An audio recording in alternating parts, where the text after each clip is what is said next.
discuss the academic sector to a bit more. And then what about the industry? So the first thing, if you look into the industrial sector, that is you can become a GIS analyst or you can become a remote sensing specialist. So if you are looking into the field, if you have studied the field of GIS, if you choose a course of MSc in GIS or MTech in GIS, so now you are a specialized of that field. You can make an entry to the you can to make an entry to the industry. You can take entry as a GIS analyst or as a remote sensing specialist to the industry. That's the first step. And obviously, if you are having some other skills of a domain specific, you can also excel those skills. Then if you have go through the courses of masters in urban and regional planning or MURP or MPlan, there are scopes within the industry where you can become a urban or regional planner. Then if you have deep down knowledge towards the environmental things, with disasters knowledge, with a, agricultural knowledge, with the climatology knowledge, then you can also become a environmental consultant. In modern day, there are there are industries when so there are companies who needs to make someone who will take care about the environmental impact assessment score of that industry. So environmental consultant is becoming a very mainstream role within the industry. You will get enough jobs if you search in Naukri or somewhere, but obviously you need to be that much skillful to crack that job. And the other opportunities can be, you can be disaster management specialist, so you can pre pre like in a pre-disaster positions and a post-disaster position, you can make some claims, you can do the analysis. So if you are like a bit of aware about the recent news which are happening, so if you know about the landslide incidents which is recently happening in Joshima, so there comes the roles of a disaster management specialist. So, so there were disaster management specialists who are still analyzing the situations or giving the government the input that what can be the role of the government to to tackle the situation, how the people can be relocated from that, what should be the load, what are the steps should be taken. So these kind of roles are there in the industry, and there are agricultural analysts. If you are going to that, so the main role of agricultural analyst is goes with even with banking sector. So let's assume you are an agricultural analyst. One bank hires you as the agricultural analyst, and your role will be, so let's assume there is a farmer who have taken a agricultural loan, but he is demanding that okay, my agricultural productions of that land is not good enough so that I can repay the loan. So kindly give me the allowance that I will not pay the loan. So you being an agricultural analyst will look into the satellite imagery, will make the prediction. So is his claim is true or false? So these kind of agricultural role are there. So these are the broad picture in terms of the industry. So if you really make a foot within the industry, so what is the conditions and how you can grab a job? So when you were just making the first foot within the industry with a background of graduation or master or a BTech student, so what you can do, so the courses that you can have is you can have a course with master's degree like MA, MSc degree, or a postgraduate diploma degree. There are many institutions where they offer PG diploma courses of GIS. So you can have that, or there are many institutions who also offers PG diploma for urban planning or something, or you can do a MTech degree or MPlan degree. So these are the popular courses which can help you to make the footsteps towards the market. It can be MSc GIS, it can be MTech GIS, it can be something else. So when you are making that footstep, there can be two things. One can be research and the other one can be industry. And there comes this question. Can I minimize this? Probably it is restrictive. Uh-huh. So there comes this like these questions, which is pretty relevant in today's market. Do you know coding? Do you understand coding? So as a part of course curriculum, looking into the modern job market and everything, understanding coding and understanding the basics of coding is very important. And if you look into the market, so particularly Understanding Python is very important. So there comes the question: do you know coding? If no, then you should learn, because that will give you a edge within the market when you are looking for the course. So if you look into the market, so understanding the basic applications of a degree like geoinformatics is important. At the same time, you should have the basic understanding of coding within the course curriculum, and even if it is not totally available within the course curriculum, you should go with some courses of Udemy or Coursera platform, so that you can learn the coding to a bit.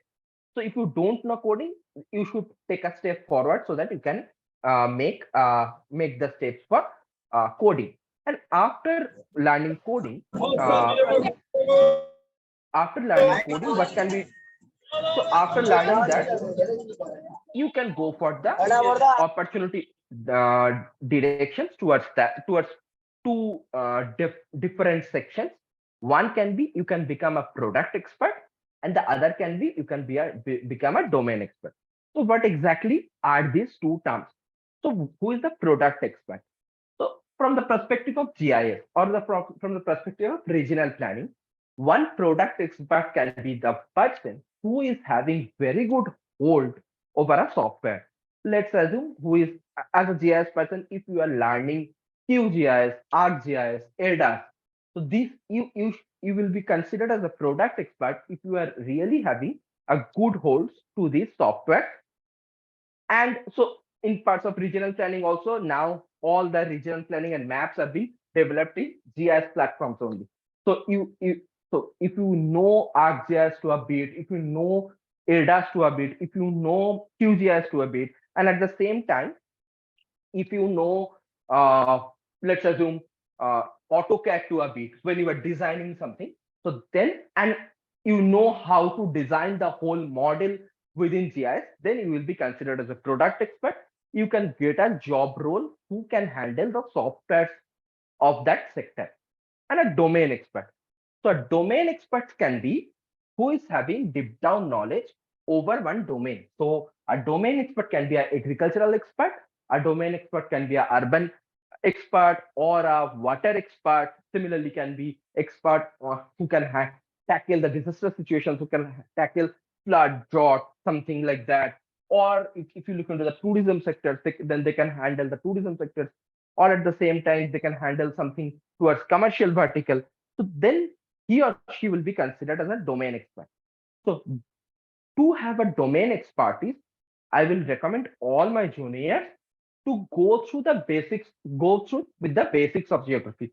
So all those chapters which we learned during our graduation and master's curriculum, this will be good enough. If you are having, if you still remember the first lessons that we have in the graduation first day, probably as the examples of river erosion, aeolian erosion, glacial erosion, or von Thunen's theory, or like Davis, Pink, Hack, these all theories will help you to make yourself as a domain expert, because these are the basics of anything, any subjects. And if you are having this knowledge in the background and a product skills like ArcGIS, QGIS, ADAS in your hand with the knowledge of Python, then when you will come to the market where you will have this kind of boom words like artificial intelligence, machine learning.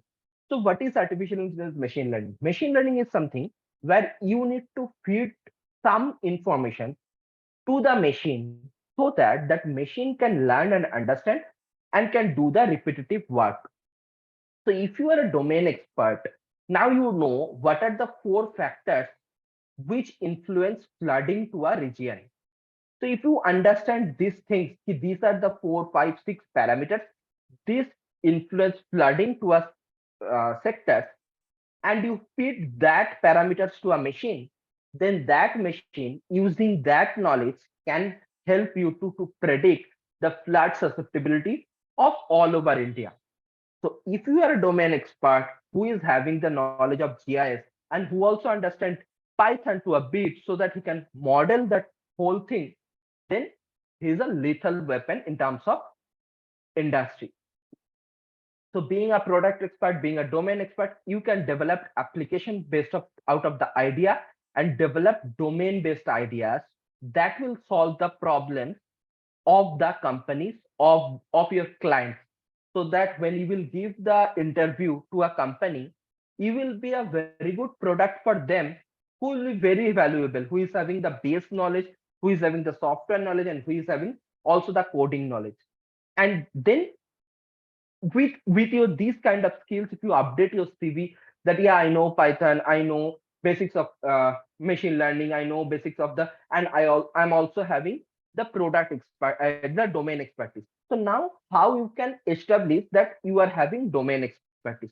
So within our masters or graduation curriculums, whenever we are doing some kind of project, we are doing some kind of assignments, if you are doing those assignments to a bit valuable way, and you can turn those assignments and projects into research paper, then what will happen if you are having a published research paper? Let's assume if you are having a published research paper on anything regarding health sectors or anything regarding agricultural sectors, then when your CV will be taken care in terms of interview, then that person who is taking your interview will understand, okay, he is having a paper, research paper on agriculture, then he must be having the background knowledge of agriculture. Okay, he is a good resource for our company. So even if you are looking for industrial job, I will also say that provide a bit of attention towards publishing paper, at least conference paper for a master's level student. Conference paper, if it's a journal paper, then it's very good. At least conference paper, so that when your CV is going towards the towards the market and someone is taking your interview, he can understand, yeah, this person is having some knowledge of the domain also. He's just not someone who will do the digitization work. He is someone who will understand the domain and who can make some kind of models out of it, which will help our company in the end. And that's why I always say ki, jack of all sectors, so that you are having the you need to have knowledge of all the sectors, and you need to be masters of one. So you need to be masters probably of urban planning, or probably of GIS, probably of tourism sectors, probably towards climatology or something. But you always need to take care about all the other sectors which are available, because ultimately we belong to a interdisciplinary world where one sector is dependent over other. One sector, the cause of one sector is probably the effect of another. So that's why you need to have the knowledge of all the sectors, and you need to also masters of one. So now I'm open for discussion. If anyone is having any query, we can discuss. Or probably Anu ma'am is having the second session. Yes, Post that we will. session, we can take the Okay. question. Yeah. Okay. Thank you. Thank you so much for this ji briefly. Ji You have just a second. We will take all your questions. Okay. So you have posted in the chat box. So we will take all the questions. Let us first finish the panel discussion. We have many things to hear from other panelists too. First, I would like to thank Mr. Datta, because within a very small time you have given a lot of things, lot of overview about the skills that are required for the students who are interested in industry sectors. So we have 2 3 questions in the chat box. We will definitely come back to all the questions, surely. Now I would like to call Dr. Anu Rai, who is working in Adamas University as an assistant professor since 2015. She has joined, and prior joining Adamas University, she has completed her PhD and post graduation in geography from Presidency University. And she has a book. She has many research articles. She works mainly on urban planning and medical tourism. So I would like to ask Dr. Rai uh, a few questions that, as Mr. Datta has said, that these are the skills that are required for our students to pursue their career in industries, as in different positions in GIS industries. So, as a faculty member of Adamas University, who is offering both MSc Geography and we are also offering MSc Geoinformatics, what do you think? What are the skills we are offering so that students become industry ready? Thank you very much, ma'am, for the wonderful question. Actually, by looking at the Joydeep's presentation, I was like just thinking that it was a kind of validation to our own syllabus and our own course structure. So I would just like to present a small presentation, if you allow me. So your question would be better answered in that case, I guess. Is my screen is visible?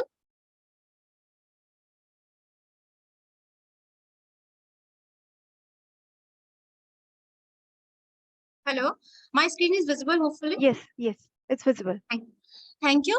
So just like Joydeep has mentioned that we have like entered into a new age of learning, and where the only not the domain knowledge but the product knowledge, technical knowledge all together is forming a platform where our industry, what our industry is wanting as a product within you.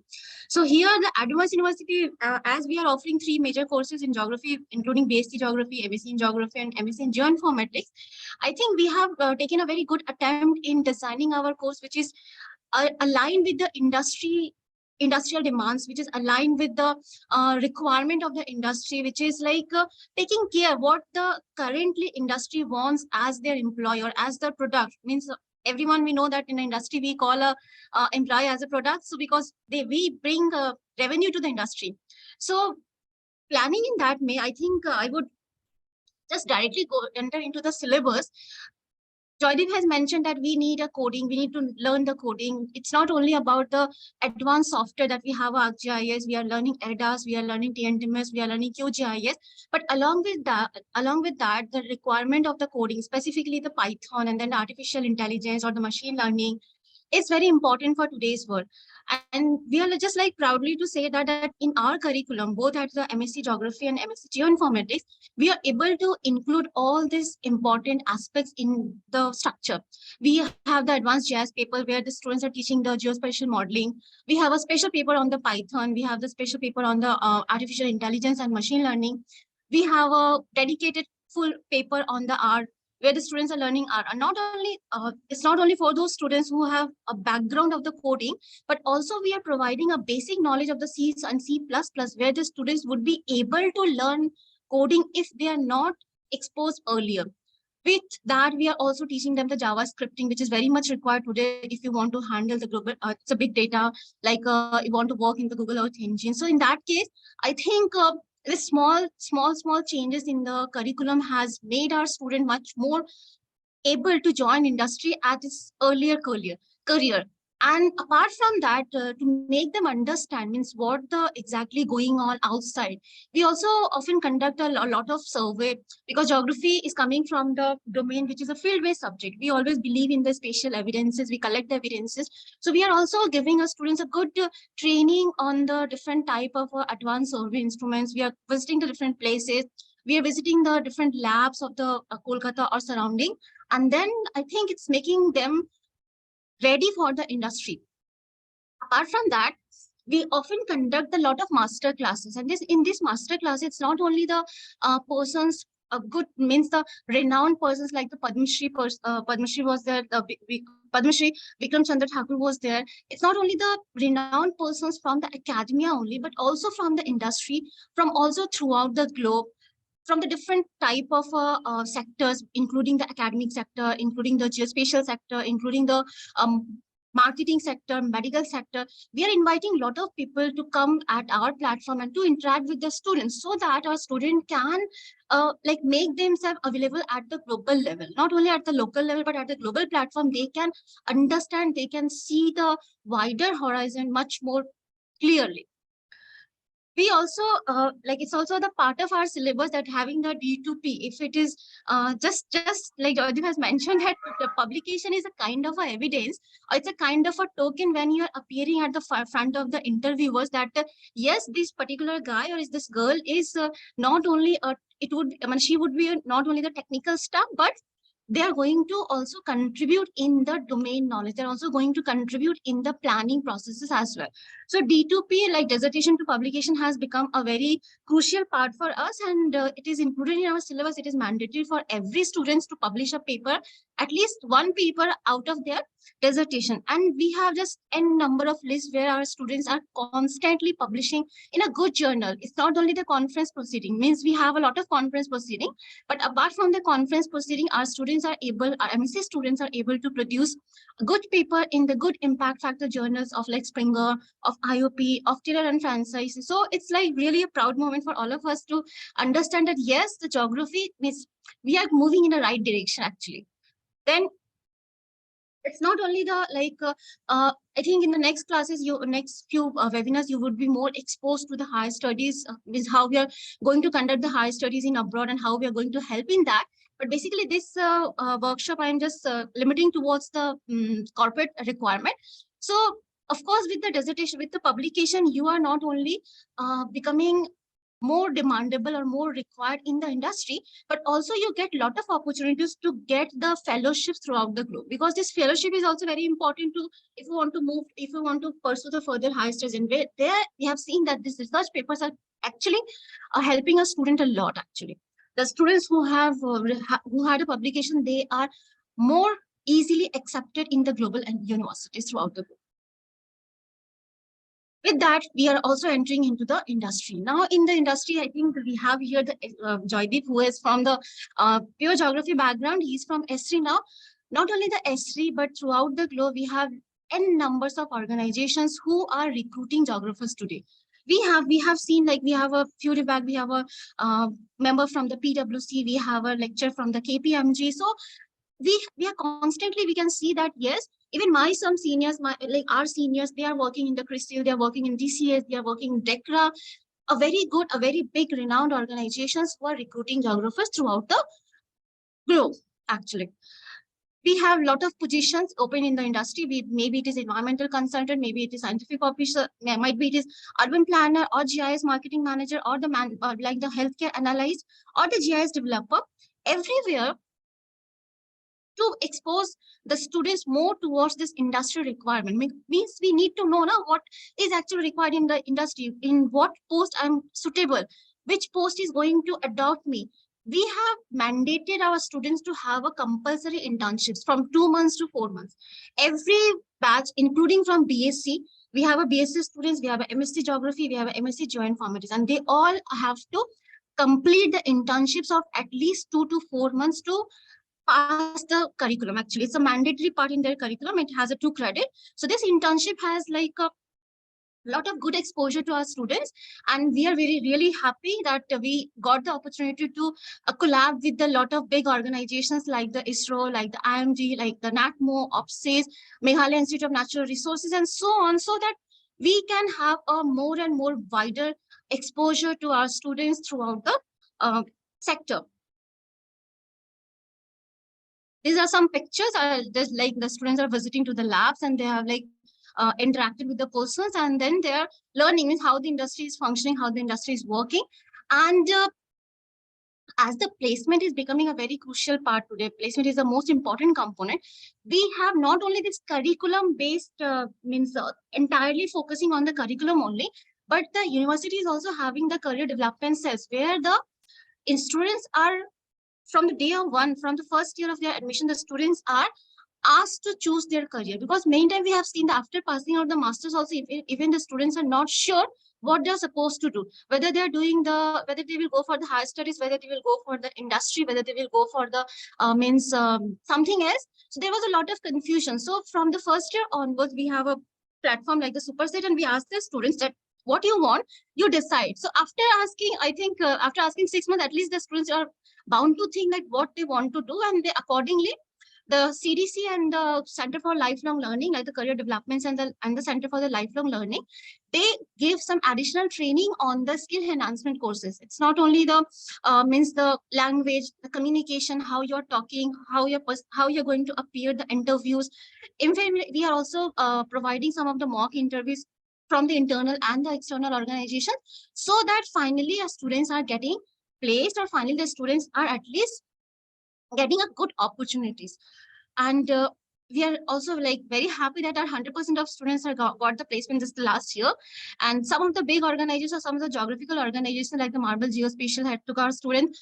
And we have also, apart from that, Acadicraft, Geo Design, Paperpedia, Focus Edumatic. These are the some organizations where the varieties of jobs are like waiting for the geography students. In fact, yesterday only we got to know that one student, Mallar Basu, he has joined last year this Marvel Geospatial solution, and he is selected as a coordinator by the Marvel Geospatial for the one of the major project of the NATMO, which is going to be held in Gujarat. So it is really exciting to know that how the students are like our 2-year training is really working for them, and they are going to extract the different parts of the globe. They are going and they are having their footprints in their own organizations. With this, I'll also just draw a bit attention towards a new thing which we have as a unique opportunity in the Adamas University. We believe that Startup India and Stand Up India is like everyone is knowing about this. So we also have a good, we are also trying to attempt a good number in this field as well. In our university, we know that the geography students are like having a lot of opportunities today as an entrepreneur. Everywhere there is a digitalization, everywhere there is a need of the data conversion from the raw data, from the analog data to the digital data. So a lot of companies, a lot of small firms are coming into existence who are playing a very critical role in the geographical field. Here we also seek to convert our students from not only the job seekers to the job givers. We have a it's like proud to say that we have a Bairak e-Yuva Center, which is first in Eastern India, where the government of India and the university has collaborated together to provide the incubation to the students. Suppose some students have their own way of developing some app, or they want to have their own firm, they want to do their own, start their own startup. In that case, the university is providing them a rise money or the seed money to start their own firm. So it's a new age of entrepreneurship, and I think we can also see in this direction, and our university is taking a good path towards this line also. So without much delay, I just wrapped up my entire answer in a small word. And if you want to know more, we will just welcome you to the Adamas University. Come meet us, ask us, see us, like what you want to hear more or what you want to know more. I think one-to-one or face-to-face discussion would be more helpful to all of you. With this words, thank you. Over to you, Dr. Kasturi Mukherjee. Thank you, ma'am. You have also, within a very short period of time, you have tried to enlighten all the participants about the opportunities available in Adamas University. Definitely, we have a proper placement cell which helps the student to get placements, and those students who are not from Adamas University, not studying in Adamas University, they also, if you have a placement cell, then it is very good. But if you do not have placement cell, some organizations also conduct offline interviews. You can also check out that. So it's like a lot of opportunities are there. Now you understand that lot of things you can do. You can join corporate, you can go for scholarship, you can be an entrepreneur, and there are a lot of it's not no more geography is a subject by studying which you will become only a researcher or teacher. There are many opportunities lying ahead in your path, but you need to study very sincerely. You need to learn a lot of things. You have to adopt a lot of things. So we now is the time that we can take the few questions. So um, I just would like to confirm that if Mr. Jaideep Datta is here. Yes, ma'am, I'm here. Okay, thank you so much. So there are some questions for you when you have started your presentation. So there is a question I have answered. Okay, one participant, Rama, she wanted to know that do you know any good universities in Australia where you can go for a long-term study?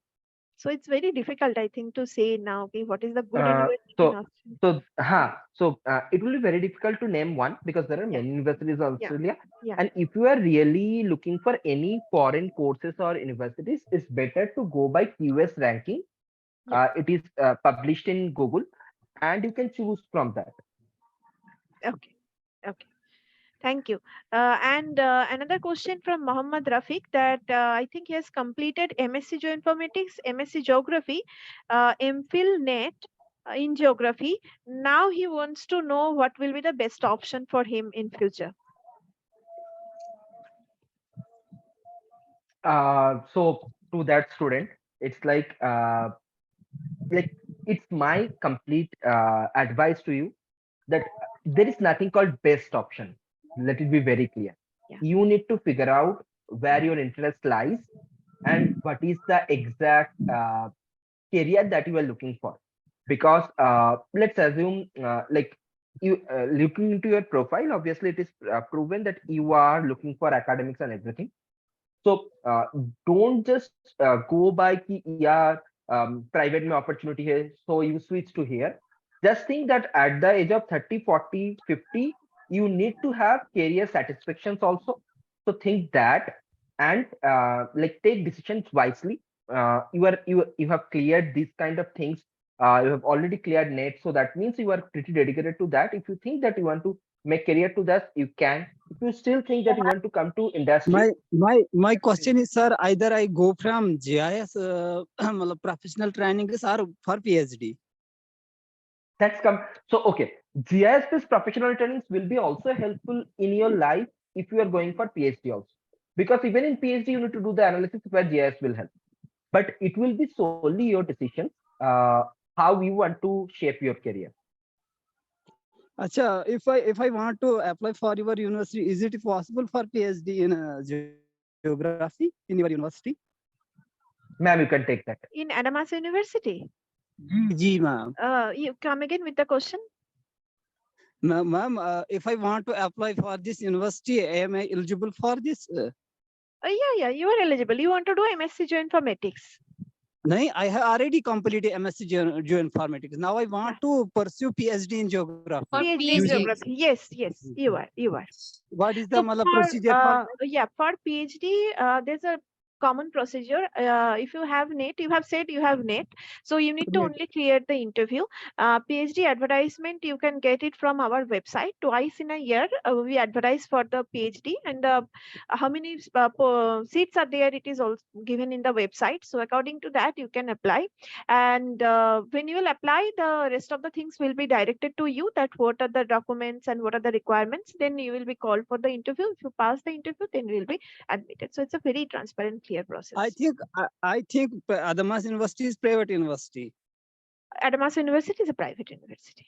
Ji, ji. Okay. Thank you, PhD? Mohammed Rafi. Sorry. Okay. Yeah. Okay. Ma- So we go for the next question. I think there are two more questions for Joydeep. One is that what is the base level salary? So I think it depends that in which type of positions you are joining, in which type of industries. But I would again direct the question to Joydeep if he can have a better answer. So yeah, like ma'am told, like salary differs from region to region, from role to role. Yeah. If you look into the Calcutta market, obviously it is not that higher paid. So I will advise all my juniors, if you are getting an opportunity out of Calcutta, like if you are getting an opportunity in Hyderabad, Noida, Gurgaon, Bangalore, start a career from there and improve your salary and then came back to Calcutta, you will get a good package.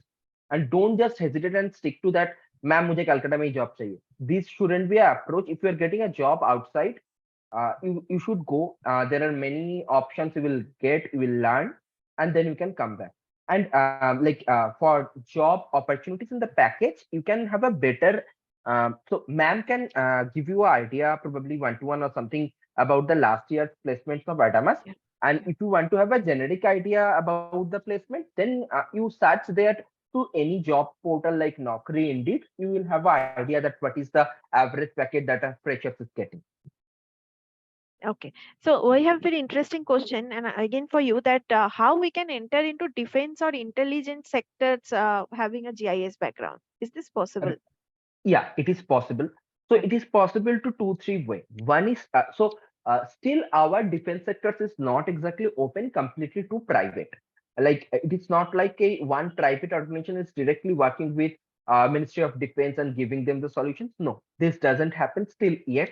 Probably India is growing towards that the consultant will also be there, but it's still not possible. But it happens in two way. One is Ministry of Defense take consultant directly, and there are job roles of DRDO and something. Those also float. Those are consultants. That's one way. Second way is there are product companies like ISRI, Hexagon. So like ArcGIS, NV, ADAS, these are the softwares which have been used by them. So as a part of ISRI, if you are working with defense and homeland security sectors, then you got the opportunity to work with the defense sectors, to work with the like state police departments and everything. Similarly, from Hexagon or from NV. So this is the two way you can work in a hands in hands approach with defense. But yeah, and even so, I have a few friends who have cleared SSB with the background of geography, and post that just because they are having the geography and GIS skills, they are being posted with that discipline. So you can follow that route also if you are looking for defense. Thank you. So one question, I think I can answer this. I'm currently doing graduation from Lucknow. I'm pursuing BA. Yes. According to Adamas University's eligible criteria, you can come for MSc in Geoinformatics. And another question is there MSc versus MTech in Geoinformatics with a geography as a major subject, but you cannot directly, I think Mr. Datta has also introduced this thing in his first few slides, that you cannot go directly to MTech. You first have to do MSc, and then if you want, you can go for MTech in Geoinformatics. So if you are coming from a geography graduation honors background, then you have to first pursue MSc Geoinformatics wherever you do. And okay, what is the scope of this course and jobs and salary package? I think that has already been discussed, and a link, a chat WhatsApp link has been shared to you for those students who maybe wants to take admission in PhD or in MSc Geoinformatics. So if you have more questions even after this webinar is over, you can join us. We will be answering these questions to you one-to-one. Ma'am, only MSc or MA students? Yes, MA students can also do geoinformatics course. Okay, MTech, if you are asking me MTech in geoinformatics, then like I know IIRS offers MTech in geoinformatics, but they only take MSc from science background, students from science background. If you have MA degree, then you cannot probably apply for IIRS, so MTech. So you better check the website, because every university and every institutions, they have their own eligibility criteria. You have to check with them. For Adamas University, what we can say, if you are coming from BA or MA background, you can definitely do MSc Geoinformatics. No, it's not a distance learning. No course in Adamas University is a distance learning course. It's all regular course, and we are very strict about attendance. Okay. So I do not see any more questions. Okay, good job in after. So I think, is there scope to get a job in ISRO after MS in Geoinformatics? I think Joydeep sir has said about DRDO. So you have scopes in entering into defense sectors, in ISRO sectors. Definitely you have some scopes, but ISRO has their own examinations for taking different levels of scientists, and for different projects. If you can definitely go for ISRO. We were trying to send our students for an internship in NRSC and in ISRO Kolkata. So in this way, you definitely can have some experience in ISRO, but for scientist job, ISRO has their own examinations. You have to clear that. Yeah, okay. Dr. Bhadro and Dr. Rai is sharing a WhatsApp WhatsApp group link. So I request all the students who are having questions related to this, we can continue our discussion, because this is a very crucial time, and we understand that students sometimes become very confused, and geoinformatics is a very new, I can say comparatively newer field that are approaching us, and we sometimes do not understand that what we should pursue. We should go for geography or geoinformatics, so we can have more discussion, so no problem for that. Today's discussion was good enough. For within 1 hour, we have completed many aspects, many things. And those who are asking for the recordings of this video, we cannot send the recordings to individual to everyone. We will upload this recording on our YouTube channel. We have our YouTube channel. Today's Geographer in Adamas University is the name of our YouTube channel. You can search there. We will upload this video, and you can again go through this video. Okay. I really thank Mr. Datta. He second time he has joined us, and it always wonderful to listen to you. And as Dr. Rai has said that we become very happy to listen to you, because sometimes we become skeptic, confused that whether we are going to into a right direction for the students who want to join industry sector. Your speech becomes a validation for us, and it's always wonderful to interact with you. And I also thank Dr. Rai for your wonderful presentation. And thanks everyone. Thanks all the participants to make joining Adamas University's webinar again and again. And again in the next Saturday, probably in the same time, we will have a discussion on the research areas. Those students who want to pursue their career in research, they can join us at that time. So you can percolate this information to your friends too. Thank you. Thank you, everyone. I'm ending the session now. Thank you, ma'am. Thank you. Thank you all. Thank you, everyone.